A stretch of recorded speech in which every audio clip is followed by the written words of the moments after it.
Om Namo Bhagavate Vasudevaya. Reading from Srimad Bhagavatam, Canto 5, Chapter 1, The Activities of Maharaj Priyavrata, text number 40. Bhusamsthanam kritam yena sarid girivanadibihi Sima cha bhuta nirvrityai Dvipe dvipe vibhagashaha. Translation. To stop the quarreling among different peoples, Maharaja Priyavrata marked boundaries at rivers and at the edges of mountains and forests so that no one would trespass upon another's property. Purport by Srila Prabhupada. The example set by Maharaj Priyavrata in marking off different states is still followed. As indicated here, different classes of men are destined to live in different areas, and therefore the boundaries of various tracts of land which are described here as islands should be defined by different rivers, forests and hills. This is also mentioned in relation to Maharaja Prithu, who was born from the dead body of his father by the manipulation of great sages.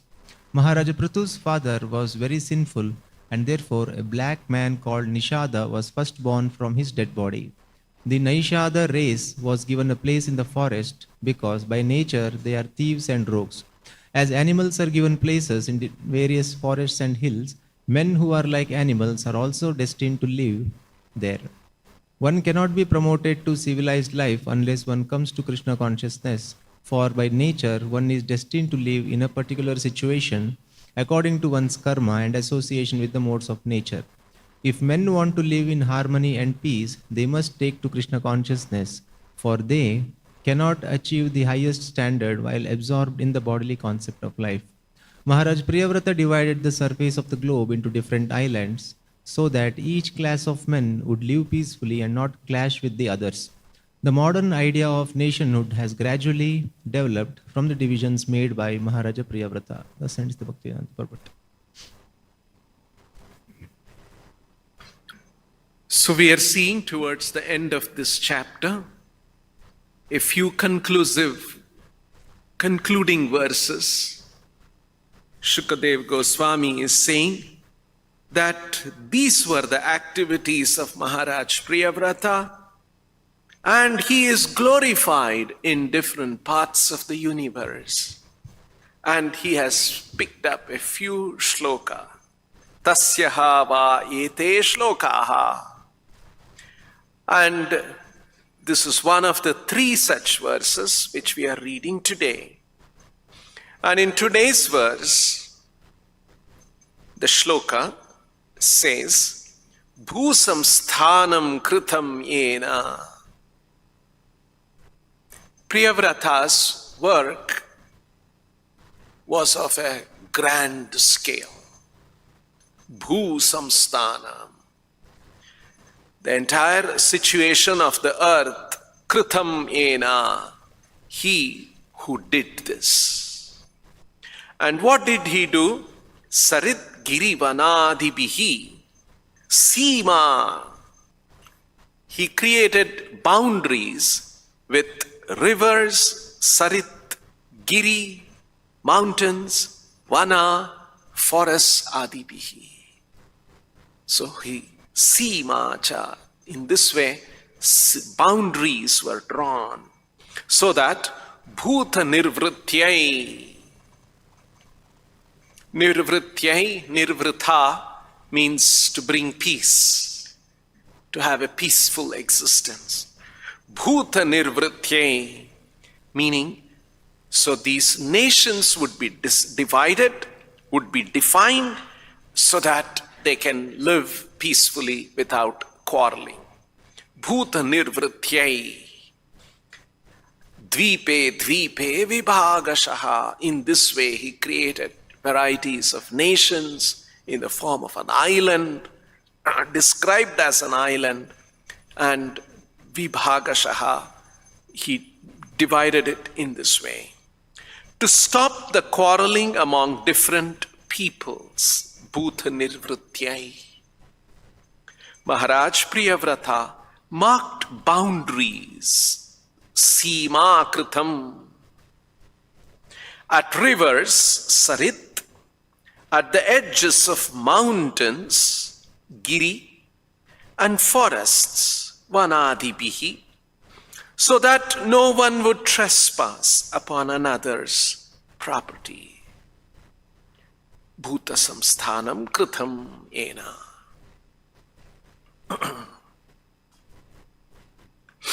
And Srila Prabhupada has pointed out in the purport this idea of nationhood, like even we have in modern days, different nations were divided, and so that people of one kind, one class, one country live peacefully there without clashing with others. This kind of an idea was actually the founder of the nationhood, modern nationhood, is Priyavrata himself. So this kind of an idea came about, and Maharaj Priyavrata did that, and Prabhupada is pointing out another great king, Maharaj Prithu, who also did something like this, assigned to different groups of people different tracts of land so that they could live Bhuta Nivrityai, so that they could live peacefully. One thing that we see, these are some of the very interesting ideas that Srila Prabhupada explains. Normally we think a pure devotee, Mahabhagavata, very advanced spiritualist, we hear about them. They are in some monasteries, they are in some Himalayas, they are in the forest, sages, ascetics, disconnected from the mainstream society, and they are advanced spiritualists. But these are examples of Maharaj Priyavrata, Maharaj Prithu, Maharaj Parikshit.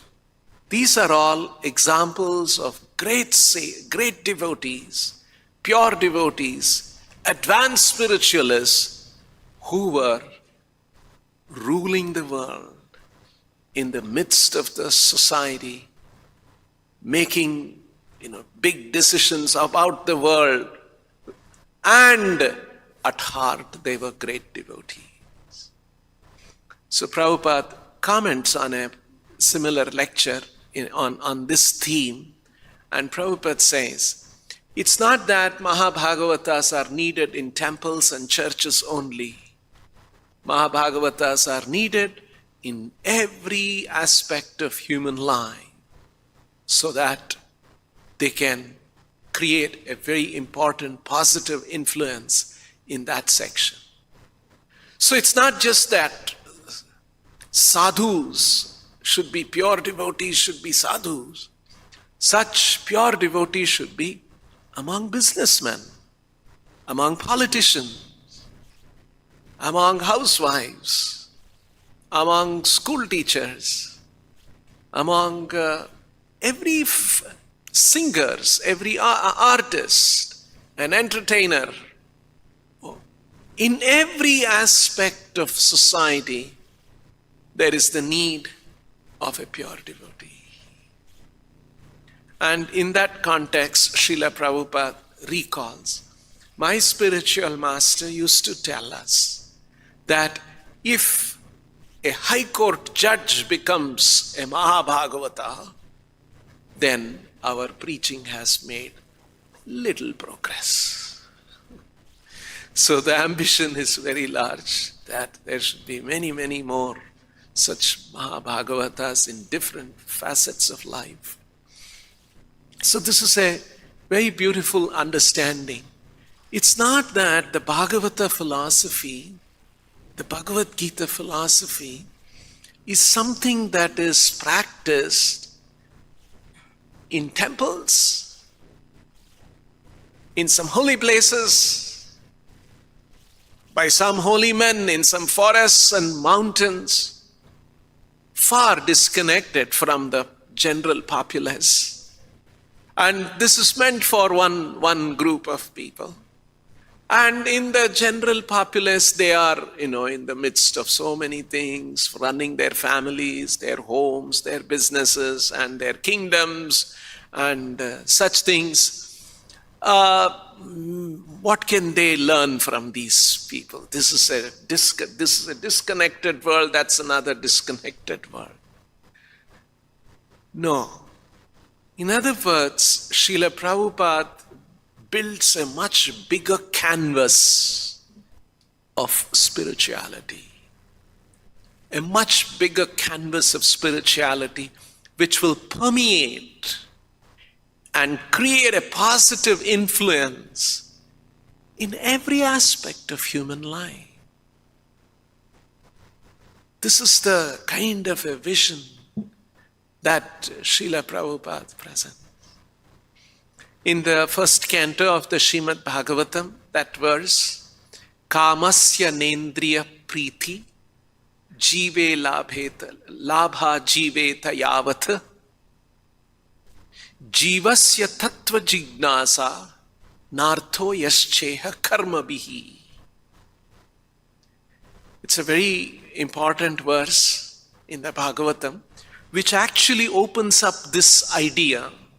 And Prabhupada points that out in the purport. This verse is saying, Kamasya nendriya priti, labho jiveta yavata. This is referring to the dharma, artha, kama, moksha sequence that is generally presented in the Vedic culture. One should practice dharma. And when one practices dharma, then by the blessings of the devatas, one's artha will improve. Artha means economic situation will improve.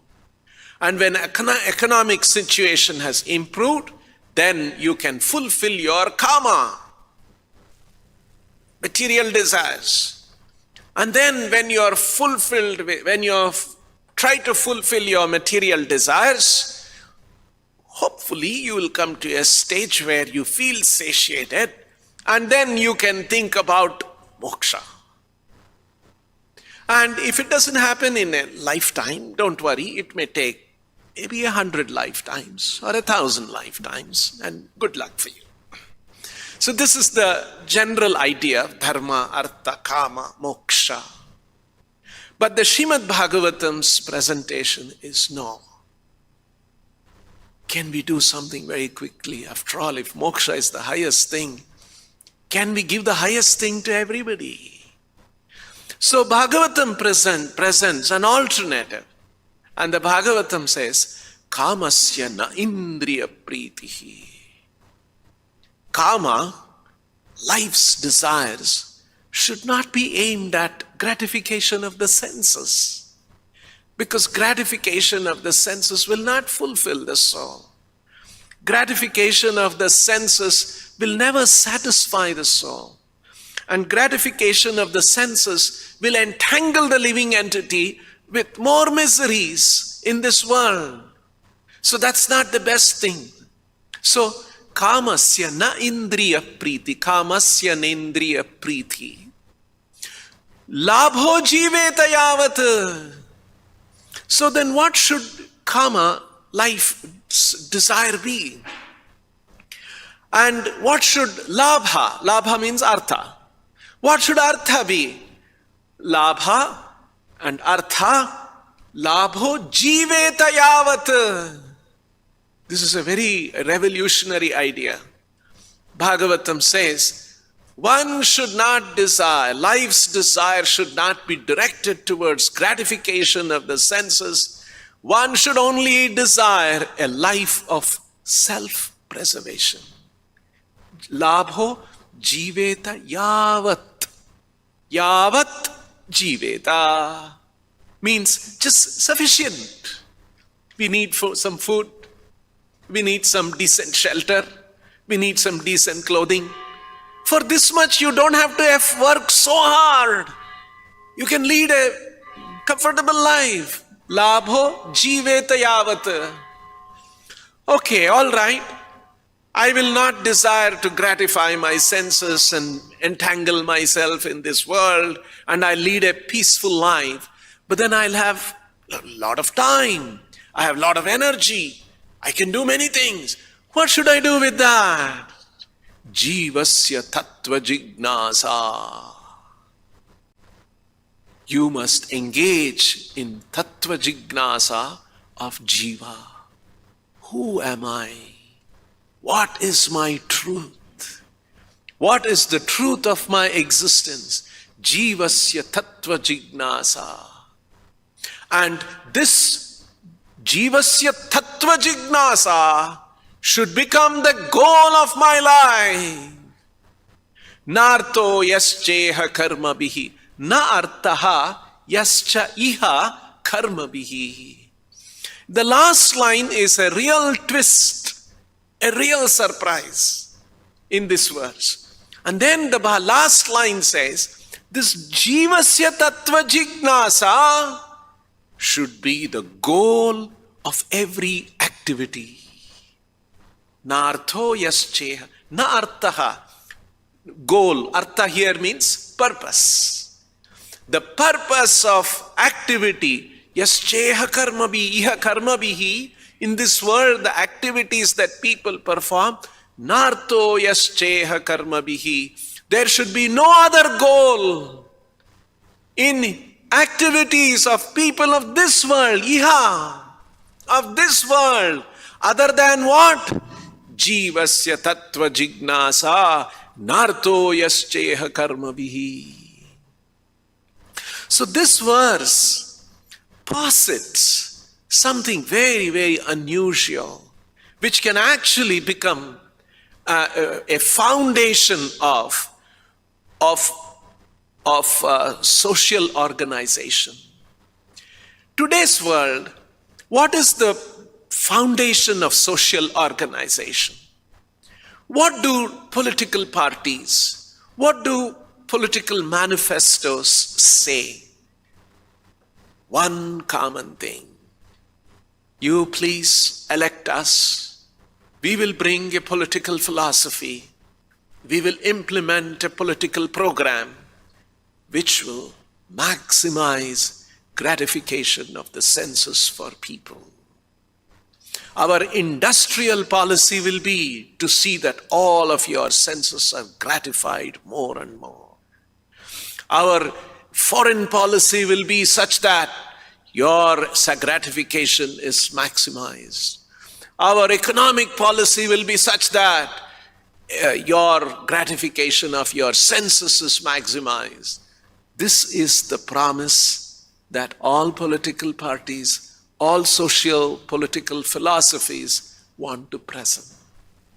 Because they think that we are here, we have senses, we have to gratify our senses, and we have to maximize the gratification of the senses. This should be, all intelligent people should be thinking how to maximize the gratification of the senses of the people. This is the foundation of all modern political thinking. How to maximize, whether it's communism, whether it's capitalism, whether it's thisism or thatism, socialism. The goal is how to maximize sense gratification. Bhagavata presents, no, don't make that goal. Antavattu phalam tesham tat bhavatya alpamedasam. This sense gratification, maximizing that, it is antavat, it has a beginning and an end. It is meant for foolish people. It's not a wise thing. See how misdirected our civilization is. Just see how misdirected all the leaders, the thought leaders of our present day world is. They are all misdirected. They are thinking we have to maximize sense gratification for maximum people. That if I can bring up a philosophy and that philosophy I can implement in the governance of the world, that is a big success. So Bhagavatam says, no, don't make that your philosophy. Don't make that your foundation. What is the alternative? The Bhagavatam presents. Jivasya tattva jignasa.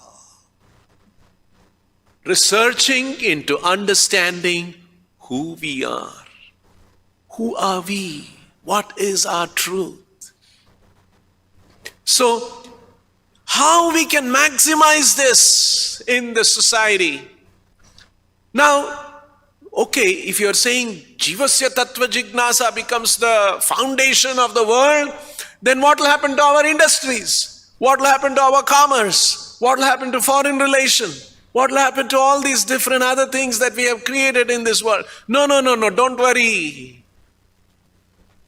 In all those activities, Jivasya Tattva Jignasa should become the goal. You have industry. The purpose of industry is Jivasya Tattva Jignasa. You have economic activity, you have foreign policy. Everywhere, how Jivasya Tattva Jignasa Narto Yascheha Karma Bihi. That becomes, if you read the purport to this verse, Prabhupada says, a misdirected civilization will think our economy, our industrial activity, our governance, our social activities, altruism, philanthropy, everywhere, including religion, the goal becomes sense gratification. That's what has happened in today's world, in religion also. Goal is how to go to a temple, go to a sadhu, get his blessing, so that I can enjoy more life in this material world. So, when this understanding is not there, the goal of every human activity will become sense gratification. That should not be the goal. On the other hand, a human being should be educated in Jivasya Tattva Jignasa, and this can become the purpose of every activity in the world. It's a very beautiful explanation and articulation by Srila Prabhupada, that how Prabhupada is presenting, because it comes from the word Narto Yascheha Karma Bihi, Iha Karma Bihi. So all of human activity should be the goal of all human activity. Suppose somebody is a singer. Yes, he can sing with the idea of understanding what is the truth of Jivasya Tattva. What is the meaning? What is this truth about myself? What is the truth about this world? And so when somebody wants to be a businessman, yes, in his business he can earn a lot of wealth and use that wealth for Jivasya Tattva Jignasa. So, in every activity of human society, this alternative can become the goal. This is the potential. So, in other words, philosophy, like our Gaudiya Vaishnava Siddhanta, it is not just meant to create a religious influence among a few religious seekers. It is meant to bring about a social theory. It is meant to bring about social transformation. It is meant to bring about a social activity, and in this way permeate and influence human society. This is the idea of a varnashrama. And this concept, and here another important point in the purport that Prabhupada points out is that these divisions of human society exist. Some people are of one kind, of another class, another kind. And all right, let them live peacefully according to their natural tendencies. And so these Sima boundaries were created by Priyavrata, where different kinds of people can live, and they can live bhuta nirvrityai, they can live peacefully, and within that, to the best of the whatever arrangement Maharaj Priyavrata did, or what is actually possible, Krishna points out in the Bhagavad Gita too.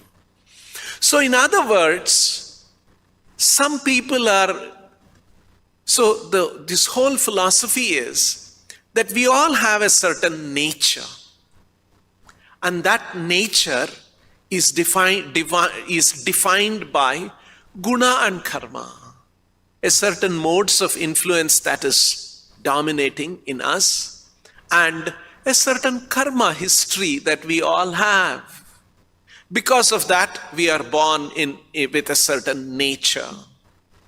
Now, there is no need to change the nature. All right, someone has that nature. This Krishna points out. Shreyan swadharmo vigunaha paradharmat swanushtitha. Shreyan swadharmo viguna. Swadharmaha shreyan. Dharma, swadharma means one's own nature or activities defined by one's nature. That is swadharma. Krishna is telling this to Arjuna because Arjuna's swadharma was to be a kshatriya. And as a kshatriya he is supposed to fight, and he is refusing to fight. So from that point Krishna is presenting, but it has got very deep meaning. This is good for you, Arjuna, Shreyaha, because you had asked me earlier, what is Shreyas for me? Karpanya dosho pahata swabhava prachami tvam dharma sammudas chetaha yat shreya nishchitam bruhitan me. You had asked me Shreya, so I am telling you now, Shreyaha swadharmaha. Be situated in your dharma, and that is Shreyaha. Vigunaha. Even if there are some imperfections in the execution of your swadharma, don't worry. Because that swadharma execution will lead to Shreyaha. Shreyan swadharmo vigunaha. Paradharmat swanushtita. On the other hand, Arjuna had proposed, better I'll go to the forest and lead a life begging. That's not Kshatriya Swadharma. That is a Brahmana Kshatriya Swadharma. So he was proposing Paradharmat. Alternate dharma I will take up. Paradharmat Swanushtitat. Even if you perfectly try to follow Paradharma, somebody else's dharma, it will not lead to Shreyaha. Shreyan Swadharmo Vigunaha Paradharmat Swanushtitat. Because the principle is Swabhava Niyatam Karma. All of us have a Swabhava, a natural tendency, and your karma, which is prescribed according to your Swadharma. Swabhava Niyatam Karma. So when you perform your activities according to Swabhava Niyatam Karma, Kurvan Napnoti Kilbisham. Kurvan, Karma Kurvan, Na Apnoti. Kilbisham, Na Apnoti. Kilbisham, sinful reaction, Na Apnoti, will not come about. Why is Krishna saying this? Krishna is recommending Swabhava Niyatam Karma because he presented in the previous verse another wonderful principle. A great principle which is similar to what we discussed from the Bhagavatam. The previous verse is very interesting. Krishna says, Yatha pravrittir bhutanam ena sarvamidam tatam. The first line is all about very philosophical. Yatha pravrittir bhutanam ena sarvamidam tatam swakarmana tam abhyarchya. Swakarmana tam abhyarchya siddhim vindati manavaha. How manavaha, a human being, siddhim vindati, how he can achieve siddhim, perfection. What he should do? Swakarmana, in his own duties, in his own activities, tam abhyarchya. Abhyarchya, to worship, to serve. Tam abhyarchya. Who should be worshipped? Some demigod? No, that demigod worship doesn't provide this kind of a foundational principle. Ye yatha pravrittir bhutana. Tam refers to that who is the source of all living entities. Bhutanam pravrittihi. The source, that from which everything has emanated. Yatha pravrittir bhutanam ena sarvamidam tatam. And that who is pervading everywhere. Actually, it refers to Krishna. Already Krishna, this is in the 18th chapter. All the earlier chapters have explained that how aham sarvasya prabhavo matta sarvam pravartate. I am the source of everything. I am the source of all living entities. I am the source of the devatas. I am the source of the sages. Everyone. Yatha pravrittir bhutanam ena sarvamidam tatam. And by my impersonal energy, everything is pervaded. So it's referring to Krishna. So, what is referring to? Swakarmana tam abhyarchya. By our activities which are natural to us, swadharma, through that, tam abhyarchya, that source of everybody and source of everything, and that which is pervading everywhere, that Supreme Lord should be worshipped. And when one worships like that, by his activities, then siddhim vindati manavaha, human perfection comes about. So, by doing our own duty according to our nature, we can achieve perfection. And this is the principle that whether it's Maharaj Priyavrata, whether it's Maharaj Prutu, whether it is Arjuna and Krishna recommending, you see the same principle everywhere. That one can achieve perfection by worship of the Lord through one's activities, which is natural to oneself. This is an important principle for social organization. Another important thing that Prabhupada points out in the purport here is that in this way, bhuta nirvrityai, you can bring about peaceful coexistence of everybody. Bhuta nirvrityai, in this material world, it is possible only on this basis of Krishna consciousness. If this principle of Krishna consciousness is not the unifying principle, if we try to unify people on the bodily concept of life, there will always be strife and struggle and that kind of a trying to establish bhuta nirvritya on the principle of bodily concept is bound to fail. So, one, on the other hand, if we want to bring about peace in this world, the opportunity that is presented by Krishna consciousness, where one tries to understand, I am not this body, but what am I?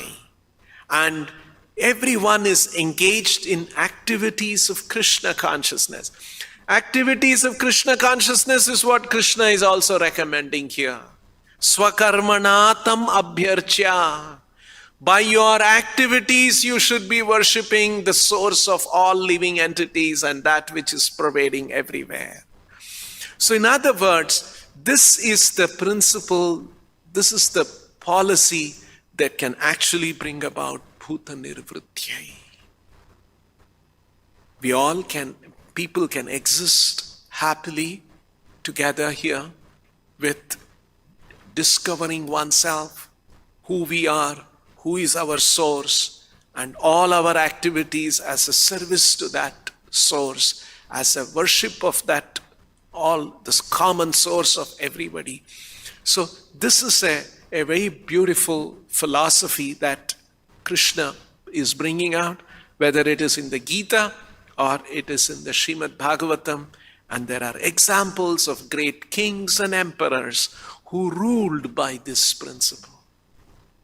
Their principle was not how to keep people in ignorance and simply trying to provide them sense gratification, which is not going to satisfy them, and there will be clashes. So we see that happening in today's world too. Even in the most civilized and developed and economically affluent societies, there are clashes. There is no peace. And between nations who are also created on these principles of ignorance, there is always clashes of different kinds. So this is the position of the modern world, and the Bhagavatam presents an alternative. We'll stop here. Grantaraj Srimad Bhagavatam ki, Srila Prabhupada ki, Nitai Go Premanande Hari.